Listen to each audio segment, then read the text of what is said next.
Support for this episode of Judaism Unbound comes from the Oshman Family JCC in Palo Alto, California, whose vision is to be the architects of the Jewish future. The Oshman Family JCC empowers you to experience Jewish paths toward a life of joy, purpose, and meaning through innovative Jewish learning and wellness programs, community building, and initiatives to develop the next generation of Jewish leaders.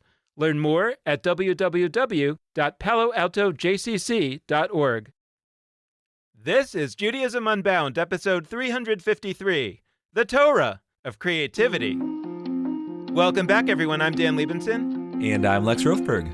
And our guest today, Adina Allen, is a returning guest. Actually, I was looking at our old episodes and noticed that she was the first guest of our third year of the podcast. As you may remember, Adina Allen is the co-founder and the creative director of an organization called the Jewish Studio Project, whose mission is to cultivate creativity as a Jewish practice for spiritual connection and social transformation. When Adina was on over 4 years ago with her co-founder and executive director, Jeff Kazowitz, we talked all about the Jewish Studio Project and the Jewish Studio process. And for folks who are interested in this topic, it's really a great episode to go back to and listen. That's episode 108. And over the last 4 years, Adina has been working on developing the ideas behind the Jewish Studio process and developing them into the Torah of Creativity and actually working on a book by that name. And we're excited to be having this conversation while the book is in process. And actually, another thing is going to be happening that's going to help Adina work these ideas out, which is that she is teaching a mini course in the Yeshiva coming up in just a few weeks. The class starts right after Thanksgiving. So if you're interested in this conversation, you want to learn more about the Torah of Creativity, you want to get your hands dirty, you can sign up to take a 3-session class with Adina Allen at judaismunbound.com/classes. And while you're there, you can check out the other mini courses that we're offering this semester with the Yeshiva, because you might find those of interest as well as this one. So we can't wait to get into the ideas of the Torah of Creativity with Adina.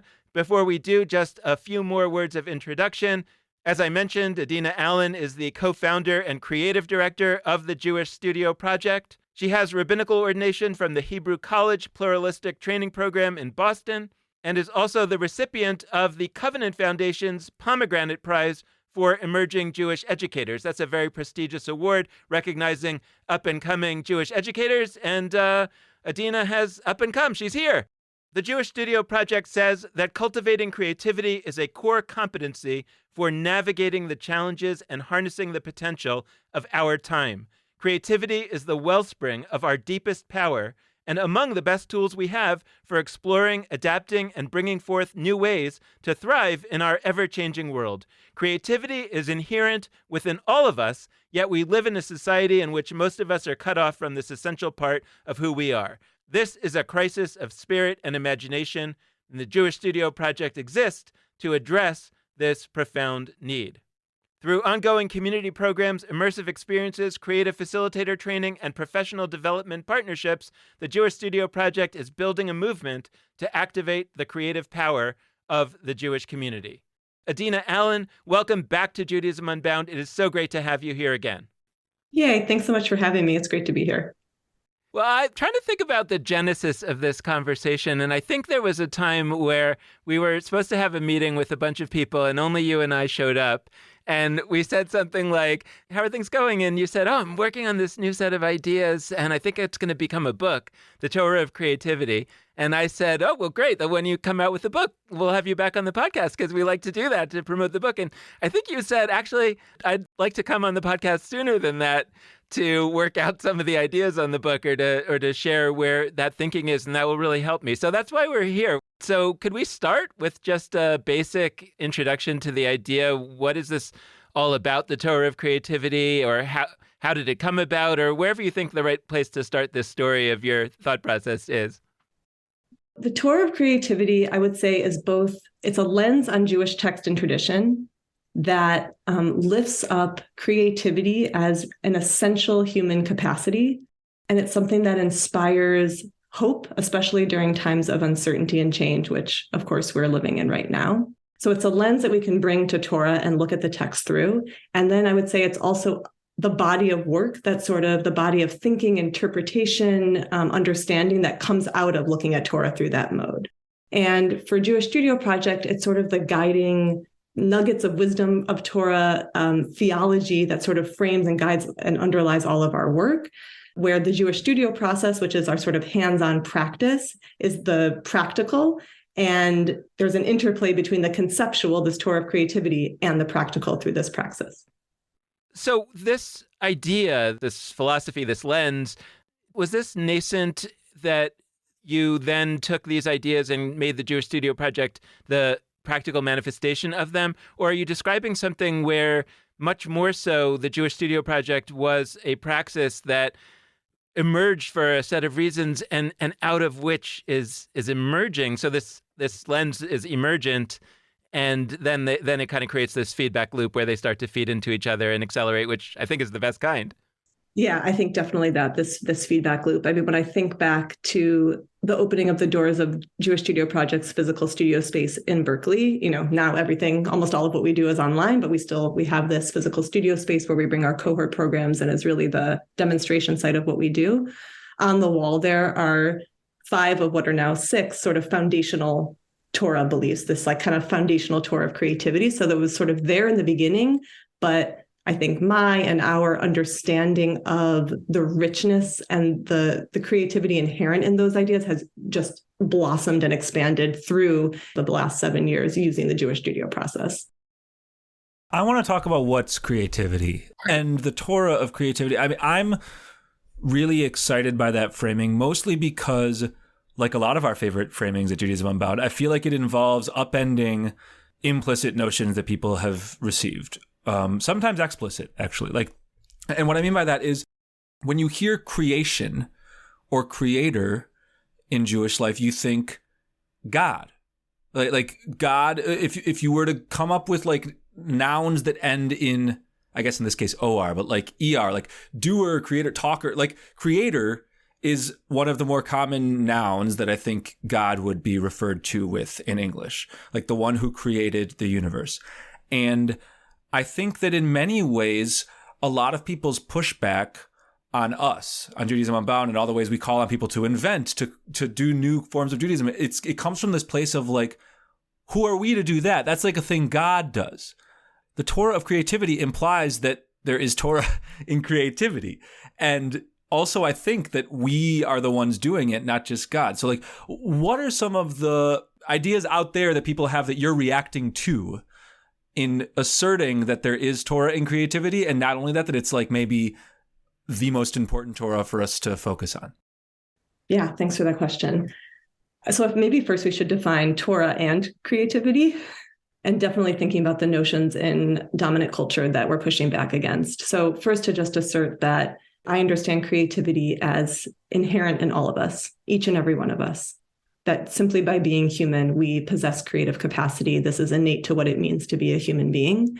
It is the seat of our deepest power, a place of aliveness and vitality and possibility that exists within us, and that it is not related to being a special class of people or trained in a certain technique or having a certain knowledge base. So part of this is a push to like reconnect, to invite each of us to reconnect to that seat of power and possibility that exists within us, that vitality, that power, that flow. And that we can do that, in Jewish Studio Project, we do that through creative practices that engage art forms. And I think those are all practices to develop creativity, that relationship to that creativity that exists within us that we can bring to all aspects of our life. And Lex, you said something about like, creativity as us. Who are we to be doing that? We are doing that. I mean, one of the things I think a lot about is like, is it us doing it? I mean, really what I think and my theology is like, we're doing that in partnership. The way I understand God, or the creative source is another word I would use for that, is that when we create, we are opening our vessel for the divine to sort of enter, partner, and work with and through us. So I think the notion of like us doing it, God doing it, or get kind of convoluted and mixed up in a really beautiful, jumbled way, that like we're doing this in partnership when we're creating. And then thinking about Torah, that Torah is, we call it an Eitz Chaim. We call it a living, breathing tree of life.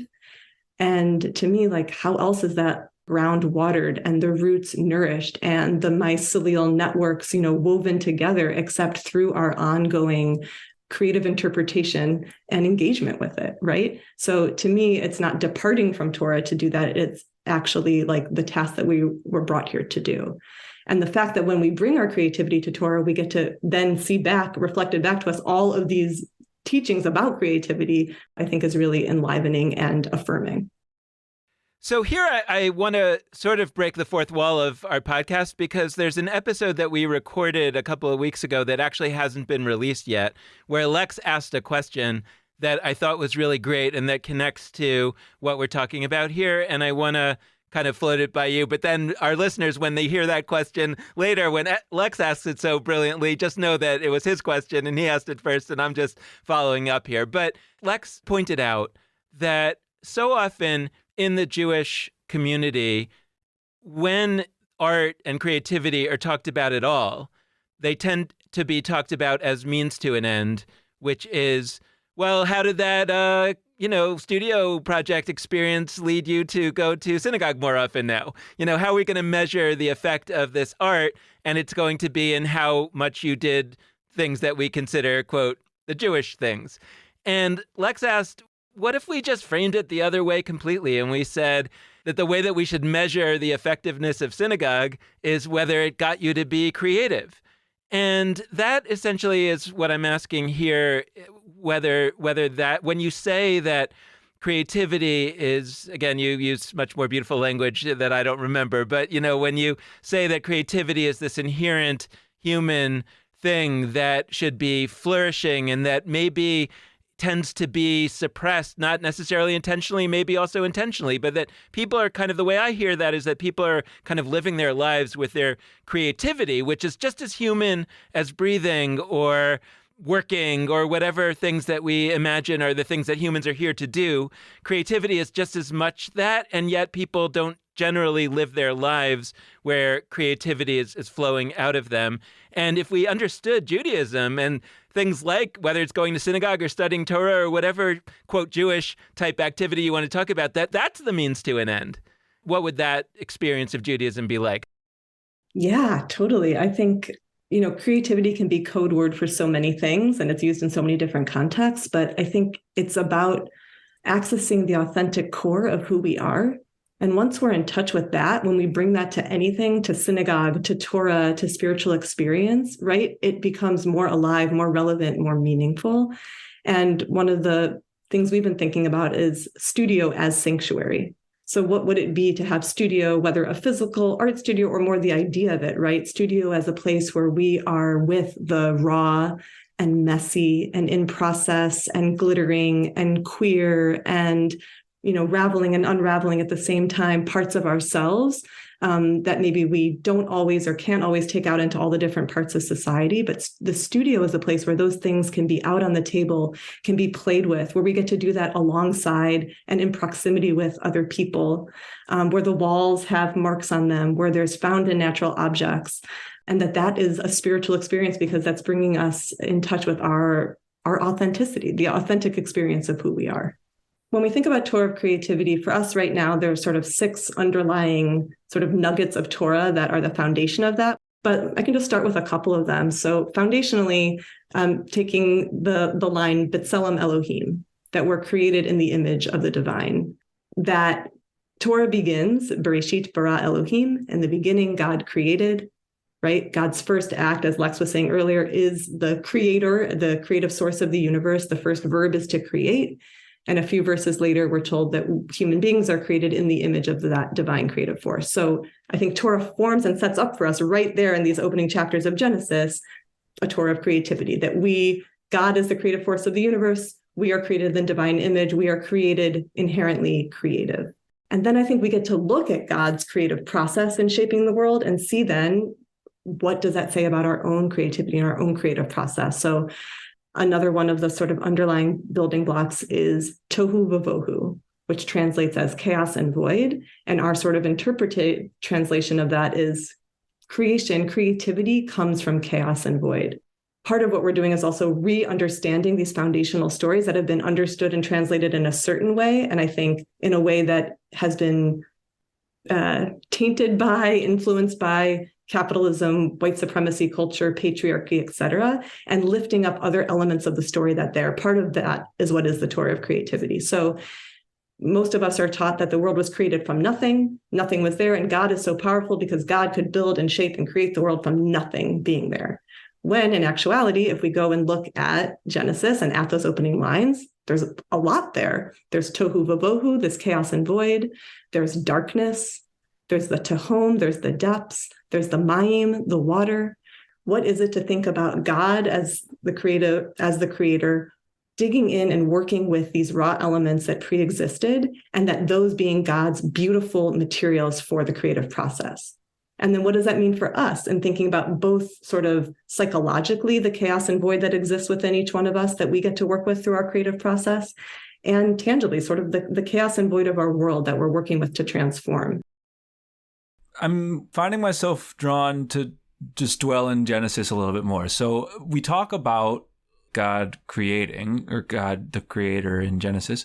And what I think is important is that we know both in the text of Genesis, like there's two different creation stories in chapter 1 and then chapter 2. We don't have to go into like all the differences of all of them, but like there are multiple tellings of creation. And then I would argue there's actually more than two. Like those are the two of God's initial creation of the world. But then we've got like Noah's Ark, like God wipes out the entire world and starts from scratch. That is in effect like an artist's, and I owe Liana Fink credit for this, a recent guest of ours who created a book, where she explores like the ongoing evolution and growth of God through Genesis. But like God takes the mound of clay that is earth, trashes it because it doesn't feel right, and starts over again. And then you could argue even in later books, there's versions of that where there's sort of a starting over. And so this whole notion that creation happened once, it doesn't seem right. And I think it sometimes surprises people that like, even in later rabbinic interpretations, especially in like mystical interpretations, like creation is not a thing that happened once. It really is ongoing. And the creation of the universe is actually unfolding. It's not done.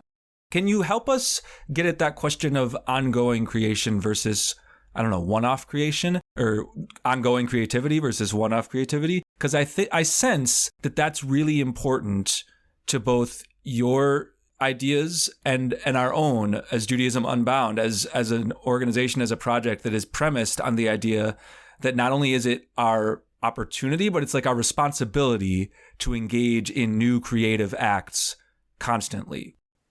Yeah, responsibility and like joy and blessing too. I think part of, creativity is like how we access that sense of like abundance and pleasure and play and blessing and beauty.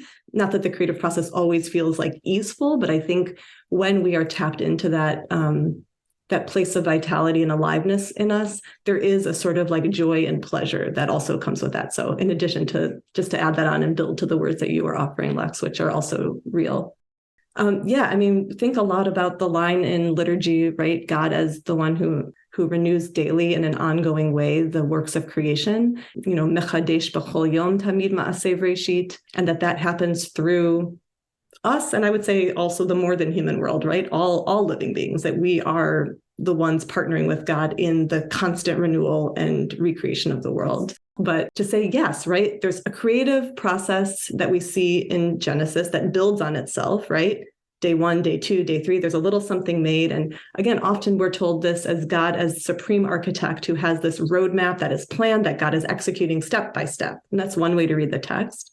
I think through the lens of Torah of creativity, I would offer another lens, which is like God as from beginner's mind. And this is actually an interpretation that I get from my teacher and colleague, and also a frequent, I think, Judaism Unbound guest, Rabbi B'nai Lappi. We were looking at the opening lines of Genesis once and looking at the word bereshit and thinking about the b and the reshit, b meaning with or by means of, and reshit really meaning first. So while it's often translated as in the beginning, it's really with first, or by means of the first, God created the world. And many rabbis have commented and have beautiful commentaries on this. And one that B'nai offered was, what if it's with beginner's mind? By means of beginner's mind, God created the world. That God's not going in with some set plan, but really and what is beginner's mind? countenance of openness to possibility, of playfulness, of curiosity, of eagerness and anticipation, like the way a child might. And I just really love that. If I think that the images and the attributes that we lift up in God are the images and the attributes that we lift up in ourselves. And what do we want to draw out of ourselves as humanity right now? What are the qualities that we need to be uplifting and upholding? To me, it's not one of dominance and having all the answers and executing a well-crafted plan. Like, I think we've seen how that's worked out. To me, I think it's like being open to emergence, being curious, seeing what wants to come through. So back to your idea, Alexa, but not being a one-time thing. I think even in those days of creation, we're seeing like, oh, let there be light. And again, I see this less as a command, there shall be light, but more like I picture God gazing into the darkness and the waters and the depths and starting to see these little flickers of light emerging and being like, oh, yeah, let there be, let that be. This thing that's already emergent, I'm just going to help it further come into being. And that's part of our role as creators and as when we tap into our creativity, to see what's emergent and to like bring it ever more to the fore. I really appreciate that take on the first word of the Torah, but breaking down that word Bereshit into two pieces, which would be with beginner's mind. That's really powerful to me because, like you alluded to also, one of the things we hear pretty soon after is that humanity is in the image of God. If we think in the image of God means humanity is some element of godliness or God-esqueness, and if God's first characteristic was to enter beginner's mind, all of a sudden, we need, if we're going to be the best versions of images of God, quote unquote, to be in beginner's mind. We need to be in that sense of beginnings, of openings. And when I hear beginner's mind, I feel like thinking of oneself as like really not knowing more than knowing. But I guess I want to hear more from you on beginner's mind, because that's a term that has taken on some importance in like secular conversation. And I think it could also be taken in a variety of different ways. So when you say beginner's mind, what are you getting at? Yeah, well, I'll say in my research on beginner's mind, I found that the concept actually comes from Zen Buddhism, from something called Shoshin, which has these characteristics of openness, eagerness, lack of preconception. So I guess what I'm saying is, and I think this becomes especially more challenging and more necessary the more we become, quote unquote, expert in something, right? It's not that as a rabbi, to enter beginner's mind, I forget anything I've ever learned and any text I've ever been trained in, right? But it's to approach that text always with like, there's things here that I don't yet know. Not just that I don't yet know, but something that I believe, like there's ideas, there are images and ideas that want to come into being, that want to enter into the world. And like, how can I open myself as a vessel for those ideas that want to come through me? And how can I do that through my interaction with the text? When I get to a place of, I don't know, I open myself, I become more supple and more available for those ideas to move to and through me. Really dwelling in this opening line of Genesis, after it says, Bereshit bara Elohim, in the beginning God created, or with beginner's mind, God created, the next verb that is used is merachefet. Merachefet meaning to flutter or to hover. And I think this is a word that is so quickly jumped over to get to the speaking, vayehi, or, that God spoke the light into being. The spirit or wind or breath, right? The ruach Elohim, merachefet, flutters or hovers al panei hamayim, over the face of the water. So I think that in such a productivity-driven culture, it really behooves us to dwell for a moment on merachefet. And I think this relates to beginner's mind, that God flutters or hovers. And what is it to flutter or hover? It's almost dichotomous, right? It's to move, but to move in the same place, to not go anywhere in that movement, right? Almost like a hummingbird, like I picture moving its wings, but staying in place. To flutter or to hover begins to give God an ability to come into energetic relationship with the materials that are on hand, with the water, with the chaos and void, with the darkness and the depths, so that the act of creativity can emerge. And so I just think so often we skip over that step to say like, well, we have to make something. Like, what do you have to show for yourself at the end of the day? And actually, merachefet, each of us in our own creative process, I think that hovering or fluttering or just beginning to come into relationship with the materials or the ideas is a really necessary step. when we give ourselves that time to pause and to open, then we can really get into and access that beginner's mind. So I think the two things are really related.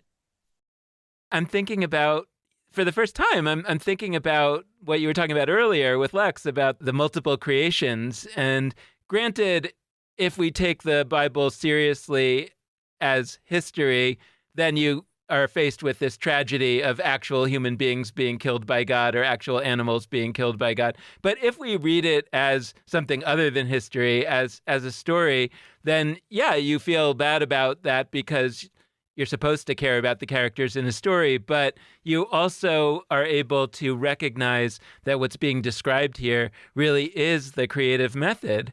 And that actually is very, very powerful. So I'm wondering, how do you relate to the Torah itself? In other words, are you doing a sort of I shouldn't say creationist. That's wrong. It might not be wrong. Sorry, like it's wrong in the sense that it has a connotation. It has been held by a set of right wing forces. But like, there's a part of me that's like, it's not fully wrong, but it is wrong anyway. Like, just throwing it out there. But keep going. Okay, so let's go with it. Are you doing a creationist commentary on the Torah? Or is it actually something other? Because one of the things that I've been exploring lately with our mutual friend and teacher, B'nai Lappi, because we do a weekly show together on the Talmud, and one of the ideas that's been emerging of late has been this question of whether the Torah, by which we mean this piece of writing, actually is the foundational document of Judaism or not. And so what is that document? It becomes a moment in time, a flash in time where somebody wrote something down, but it's actually not necessarily any more or less foundational than perhaps a document that was written a little bit earlier, a little bit later that may have been lost. And so what really becomes important, though, then as we mine that document, is to try to understand these deeper pieces of wisdom that go far beyond the document, right? This idea that it's only from chaos that comes the great creative act, right? Or that you do have to start over many times until you not necessarily get it right, but get it the way you want it, get it the way you envisioned it. I think for me, I just find every time I return to Torah, there is something new and alive that like wants to jump off the page and like come into my heart. And so I continue to engage with it, whether it is, was written by God or what, I think those questions I don't really spend my time thinking about those questions. I just spend my time with, is there something alive here? And there is. And so I continue to engage with it. And I think part of that is the accrued energy that it has garnered over all of these years of all of us deciding like there's something here for us and us continuing to all pour our attention and energy into that text. I think of Torah like a mirror too, that we gaze into and we see what is the reflection that's coming back to us, whether it's like disgust with a particular line, or passage that we're reading, or it's something that is, a particular word jumps off the page and is like, that speaks to exactly what I need right now. And I like focusing on just like a little bit at a time. I think like the big arc or the huge stories, I think I, tend to get lost in them. But like, as we're doing here with Genesis, when we just mine like one phrase or a couple of lines, like there are just so many gems that exist within there that take a little effort, I think, to like pull out and to like polish so that they can sparkle and so that we feel like there's something that we can add to our little purse of jewels, that like they're ours, that we have this connection that we've now created between us and them, that then they can help us in our life, right? We can draw on them when we need them, almost like take them out of our pocket and look through the world like they're a prism that we can look through and see the world through the prism of that line or that word or that text. So I have a two-parter, I guess. Part one is just like, I'd love to hear other foundational premises that you're building your Torah of creativity on. I mean, for me, just the tohu vohu idea is like the idea that from chaos specifically is where we find creativity. Like that's important. So part one is like, what are the other ones in addition to that first interpretation of the word Bereshit and the chaos and void? The other question I have, I mean, it's maybe different and maybe I'm needlessly blurring two questions, but I'm finding myself called to ask not about just the premises, but like the goals. And I know the word goal is tricky, because part of what creativity is about is not setting beforehand exactly what your goal is. It's about being open to what creative process will yield. But I am kind of wondering, in addition to like what those other premises, like what those other foundations are, how would the world be different? How would Jews be different? How would communities different? Like if the Torah of creativity actually soaked in to, let's say, everyone, like if that were the case, what would transform about our world? Yeah, that's such a good question. Well, even just staying with the tohu vavohu, with the chaos and void, and not skipping over that, what does it really mean to become people who are able to sit with the chaos and void, right? So I think it's like a great concept, but I think in practice, as we all know, it's a lot harder. Chaos can be terrifying, and the world and our lives are inherently filled with chaos and void. So how do we become people who don't try to push it away, don't try to relegate it to some, push it behind a door and keep it closed as long as we can, but become like intrepid explorers of the chaos and void, become curious and open. And I mean, there's all kinds of ways, I think, politically, socially, I mean, that this translates of how do we not just try to shut up and push away that which feels sort of like out of control or like in process, but actually develop the capacities within ourselves to be able to sit with that until it yields what wants to come next. Our world would be fundamentally different if we were able to build that capacity. If we could tolerate mirachafet, if we didn't have to immediately jump into action and like getting that thing done, but we're able to develop in ourselves a chance to say like, it is valuable and meaningful to just come into relationship with something without having to do anything physical or tangible on it. Do you know what I mean? That translates into how we approach everything in our world, political activism, any ways that we're seeking to make change. Overarching all of that is kind of what we were talking about creativity at the beginning, right? If creativity is that wellspring that is bubbling within all of us of vitality and aliveness and authenticity that our capitalistic, et cetera, culture has for many reasons, place these sort of boulders over. And we talked at the beginning, both intentionally and unintentionally, but I think both, right? Where we can't even like feel that gurgle that's in there anymore. If we become people who can start to kind of remove the stones that have blocked that flow and let it and access it, how does the world change in a myriad ways?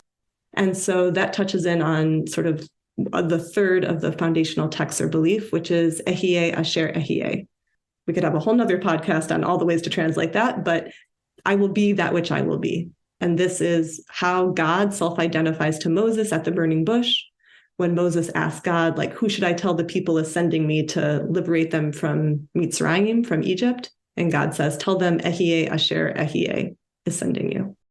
My interpretive translation of that is God is process. I will be that which I will be. I am not a solid thing. I am the ever-flowing, ever-changing, constant process of transformation. And you, human beings, created B'Tselem Elohim in the image of God, are also a constant process of change and transformation. I think science and ecology like verifies this for us in really potent ways, right? I forget what the exact numbers are, but the fact that like we have all new skin cells every however many months or years it is, we are constantly being recreated. We are in process, our physical form, and that's holy, that's sacred, that is how we are meant to be. We are in process. God is in process, and together we're in process in co-creating and shaping the world. We're blessed with a tradition with hundreds of different names for God, which I think are all potent and powerful, right? Shield and rock and redeemer and father and womb. And I think we get to draw on those to have something sort of more tangible when we need it. But to ultimately think of God is the infinite, God is all possibility, God is process. And what is it of God that we want to draw out, and how do we want to call God? What are the attributes that we want to lift up of God? What do we need right now of God in the world today?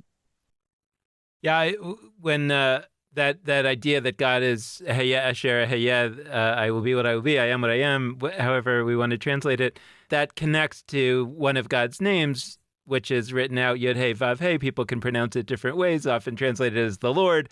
But really what it is the cognate of all the verb forms of to be.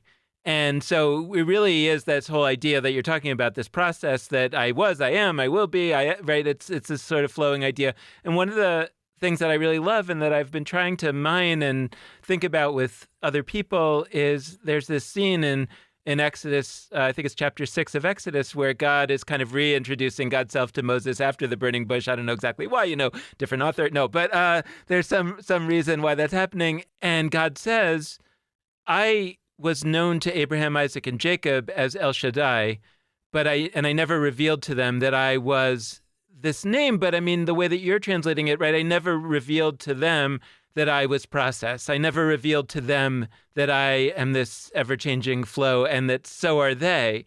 And there's like something about that I have been trying to read as both a recognition that the more we grow, the more we can understand God or divinity to be this increasingly abstract idea. We can nevertheless tell the stories about the more concrete version. So God is saying, I was known to your ancestors as El Shaddai, and you can still read all those old stories. They can be meaningful, but now read them knowing that the God who's called El Shaddai there, who's this kind of more concrete God, is actually this process. And that also feels like part of the creative process, this idea that, and I also think about like going to an exhibition of an artist like Picasso, where you see he's got the blue period and this period and that, right? Over time, that artist changes, and that there's something to be gained by understanding the artist and ourselves as process, meaning we also treasure the parts that may have come earlier before we were in full recognition of that. Yeah. And I would also say probably if we imagine God as like the infinite, that God was always that, but how were humans able to understand and know God as that probably is what has changed. I think it's really important that name is revealed at this nexus of liberation from Mitzrayim, from the narrow straits, from Egypt, and about to go out into the unknown. Like it feels really important that that's where that particular name was revealed. And you were speaking of that name as abstract, which I think it is. And at the same time, when you were saying that, I was thinking like, it's both abstract, like I will be that which I will be, or I am, God is process. And I think it's those, I don't know how other listeners or how the two of you feel of your, how you understand God or what your God experiences or encounters have been. But I think it's in those moments of like standing on the precipice between like one world and another in my own life, of like rupture, of going into the unknown, like those pivotal moments have been the times when I've actually felt and experienced God in like a really real and powerful way. And so it's both abstract, and to me, it's the most true to my lived experience. In that conversation with Moses, God also says, Ehyeh imach, I will be with you. So that God, both this idea of like God is process, we are in process, we're in process together, which can be sort of unnerving and challenging and scary, and that we get to hold with that, Ehyeh imach. Like God will be with us in that change. When we can open to the change that is calling us, the transformation that is calling us, that is when we can feel God most with us. Yeah, I've always felt drawn towards that Ehyeh moment. I think it was one of the first Torah texts before I really like cared about very many of them. It was one of the first where I was like, oh yeah, that's kind of cool. I don't spend a lot of my life thinking about God, honestly. Like it's not what drives me. That moment for me is an invitation to actually not worry about what God is, because I read that story as Moses needs to know who he's talking to. Moses is like, who am I talking to? When people ask, like, what do I tell them your name is? I like that Ehyeh, Asher Ehyeh, two of the words start with eh.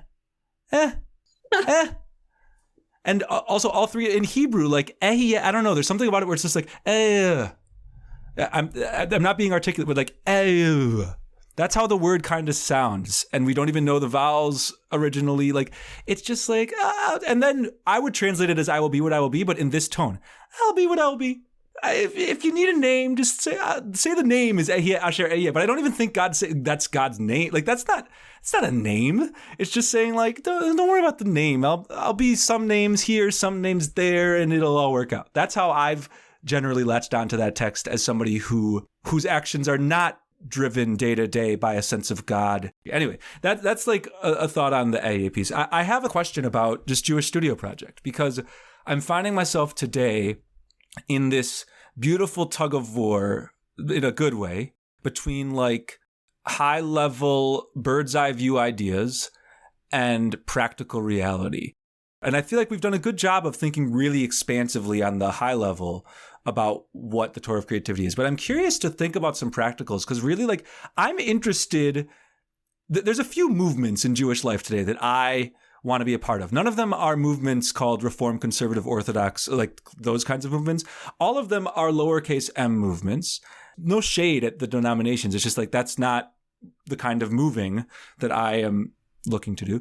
One of the movements I'm feeling called to is roughly like Jewish studio projectism. I'm asking a version of the question I asked before, but like when the dream is reality and millions of people around the country have bought in to Jewish studio project principles and to the Torah of creativity. I asked before, like, what would change? What would transform? I actually mean that really simply. Like what would look different? What Jewish institutions would be doing different? I'm sorry. Like, what kinds of work that isn't being emphasized might be emphasized? What kinds of people might feel centered and what kinds might feel not as central? Like, how would that materially impact what Judaism is? Because I know it would impact it a lot. And I'm excited about that. I want people who see creativity, creation as core action of Judaism, not because it leads to X, but because that's what we do. We will be what we will be people. First of all, how does the world look different? Like, I'm so excited to see, because it's not going to be just my vision or just the team at Jewish Studio Project's vision, but it's going to be every single person who's tapped in and accessing that creative place within themselves, bringing forth the unique insight, wisdoms, knowledge base that they have to help co-create and co-shape that this is a collective project, right? I think what feels fundamentally important to me is that that Jewish spaces all become places that are authentic and where we get to show up as our authentic selves, and where we're not performing something we think we should do or that someone wants us to do, but are like tapped into like what's real and alive and needed within us, and bringing that into that space and having spaces that help draw that out of us and make us feel safe enough to be able to bring that, and that are supple enough to be able to tolerate that, right? Torah of creativity also, it's about creativity. And just to say that word hyperlinks to so many other words, like it's about collective liberation. It's about undoing all of the knots and the binds around us individually, around us collectively, that we put onto each other, re-establishing, deepening our relationship with the more than human world that co-creates us in every moment through the outbreath of the trees and the plankton that then we breathe in, and that we are, in this interdependent interrelationship with. I think that's part of what Torah of creativity is, and that's part of what I want to see as different. And I think it's about part of the Jewish studio process is being able to take what is sparked from us in text or what is activated in us, and then having a process by which through creativity, we get to see what else is there. We get to come into relationship with that. We get to take something that's inside that we might not totally understand or know, take it outside of us, right? Put it onto the page and then say like, okay, what is this? How can I get curious about this? When we are people who do that, we just do a lot less harm to one another. We're not acting out our own traumas and our own hurts onto each other as much. We're getting to process those within ourselves and then coming to each other from more a place of like clarity and groundedness. Yeah, I mean, we don't usually have the opportunity to try to like influence the course of a book, because usually when people are here on the podcast, they've already written the book. But as you're describing it, if it's helpful, I mean, I'm hearing a version of the 7 Habits of Highly Effective People. Not that it's like the 7 Habits themselves, but just conceptually that it's the 8 pillars of creative Jews, right? Or whatever. And there's something about the simplicity of a small number of things that one can wrap one's mind around and really imagine that I can take this in. I can sort of rebuild my life around these 7 principles, these 8 foundations. That feels to me like it's actually kind of what we need. The Torah, as we know it, is too much. And I've been kind of obsessed with Marie Kondo for a while, as listeners to this podcast would know, that I think that there's this great need to tidy it up. That doesn't mean that we throw away all the other books that we have, but it means that we sort of put them on a shelf for future use, for people who really want to dive into some subtopic or for whatever reason, but that we can boil things down to a small number of powerful ideas that people can grasp. And frankly, that you can build a life around, because if we have too many ideas, I mean, look, there's a phrase from, I think, the Psalms, I don't know if it, or maybe it's from Proverbs or something, tafasta merubelo tafasta, that if you, or from the Talmud somewhere, where if you try to grab too much, you grab nothing at all. And I have this feeling that there are all these people out there that are kind of down on themselves. They think of themselves as bad Jews. They think of themselves as they're never really going to be part of it, because it's so overwhelming, the amount of stuff. And there are people in the world who tell them, if you don't know this particular obscure fact that I know, you don't know enough and you shouldn't be involved in this creativity within the Jewish world. So it feels to me like part of my question this whole time has been like, what's the relationship between the Torah and the Torah of creativity? And is this a commentary on the Torah, or is it something else? And what I'm drawn to is this idea that, it was Maimonides who had the chutzpah, right, to call his book the Mishnah Torah, which basically means the second Torah. But there's something about that chutzpah that I'm really attracted to, saying like, look, what we're trying to create here is a version of Torah that actually real Jews can find usable in their lives. I would say usable, and also hopefully like inspiring and opening and enlivening and challenging in the best ways, right? So I think that's a lot of bringing a lens of Torah, of creativity for me to Torah, is like how to redeem those things that feel like just deadening to the soul that are in the text too. Like, how can we work with them and transform them? Just to speak to your listeners, like Torah needs everyone's voice. Creativity in the creative process, we all thrive on the more voices, the more diverse backgrounds, the more opinions, the more life experiences that are coming in contact with this, the more rich it will be for all of us. And I felt that at Jewish Studio Project programs, we have people who are Talmud scholars and seasoned rabbis, and people who have never heard the word Beit Midrash, or just getting introduced to this idea of like the house of inquiry in Jewish text. I know the Yeshiva, like same thing, right? And just how dynamic that is when those varied life experiences, those are just to name two of the many varied life experiences that come in, that it's not about, did you go to day school, or did you go to summer camp, or how much Hebrew do you know, or can you translate this route? But it's like, can you touch into your life and your experience and bring that into conversation with the text? Your life, this text, and this day have never met before. So something that has never happened before will emerge from that experience, and it will not just be for your own benefit, but it will be for all of our benefit. And I've really experienced that in this work, how much I learn from the people that come to programs, our Jewish Studio Project community and beyond, that I get to learn with. And I thought it might be helpful, even just, as you said, Dan, just to maybe just say, I could say all of the core building blocks that we have together so they're not lost. So B'Tselem Elohim, we're created in the image of the divine. We are created creative. Tohu vavohu, chaos and void. That creation comes from chaos and void. Ehyeh asher ehyeh, I will be that which I will be. That God is process. God is in process. Lach lecha, this call of God to Avram to journey into the unknown, is a call that is issued constantly to all of us. Lach lecha, we're called both to venture out, I think, physically into the unknown, and as the Hasidic commentators comment on this, lech lecha, into ourselves, right? Into the depths of the unknown of who we are. Adam olam katan, olam adam gadol, that the human is a microcosm of the world, and the world is a macrocosm of the human being, which is to say the aspects of ourselves that we work on and get to know and bring alive affect, like that's what makes up the world, is each of us doing that. And the world is a reflection back of sort of the work that we do on ourselves. That is to say, what we do matters.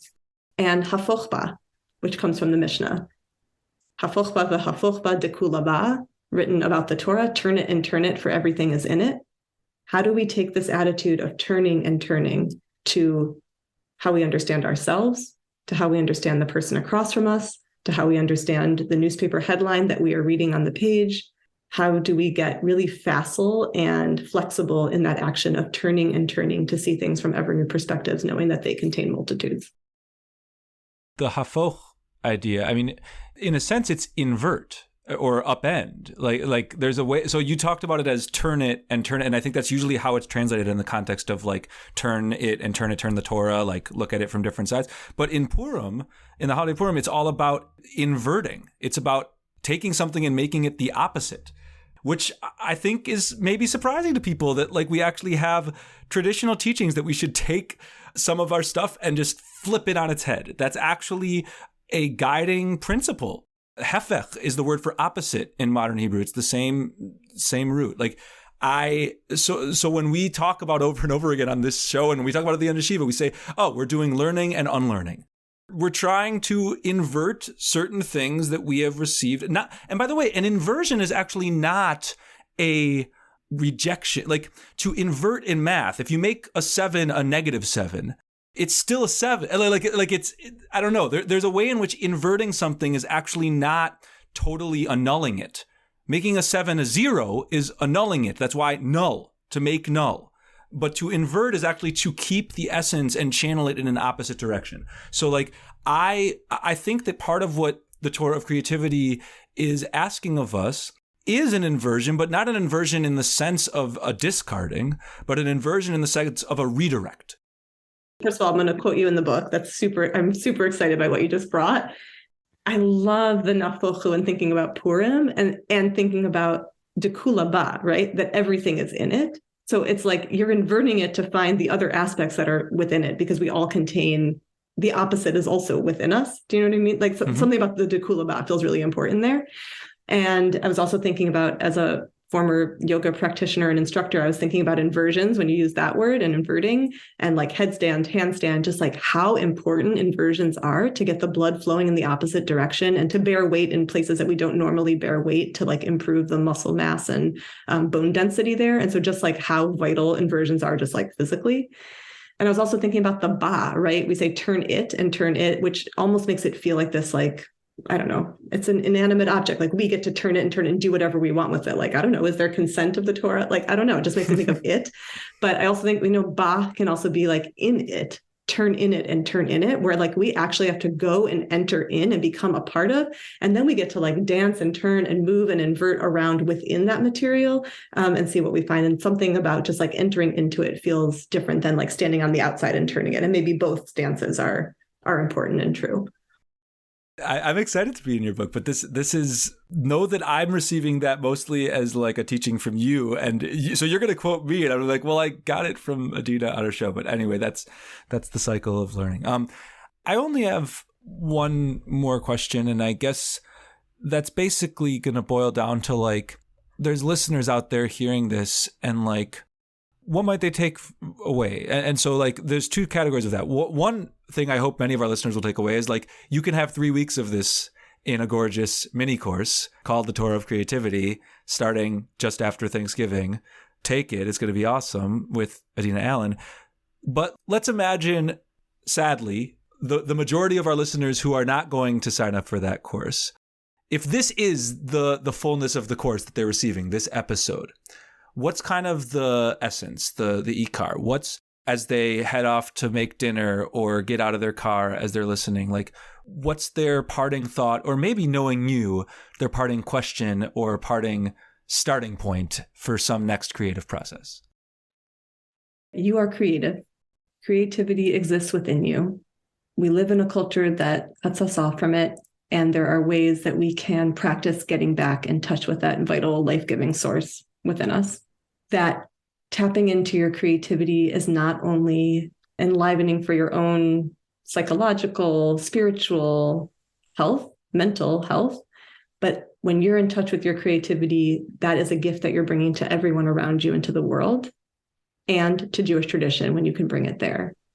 Torah is a living, breathing thing that thrives on your creative engagement. All of your life experience, knowledge, views that you've developed are like vital and important to be brought to that text. Again, not just to give you new ideas, but to help all of us see and understand things in new ways. And I think about, we created at Jewish Studio Project a blessing for creativity, because we sort of have these two parts of our process. One is engagement with text. We use the traditional blessing in the many different gendered forms that it's been translated into. And then we created a blessing for creativity. So I just want to maybe bless all of us and our listeners with this blessing, which is Baruch Atah Adonai, Mekor HaChaim, Shebara Otanu B'Tzalmo, Umazmin Otanu Lechadesh B'chol Yom Tamid Ma'aseh Breshit. Baruch Atah Adonai, Yotzer Yetzirim. Blessed are you, source of life, who creates us in your image and invites us to renew daily the work of creation. Blessed are you who created us creative. Creativity is the place where you and Source, the divine, God, your deepest self, meet.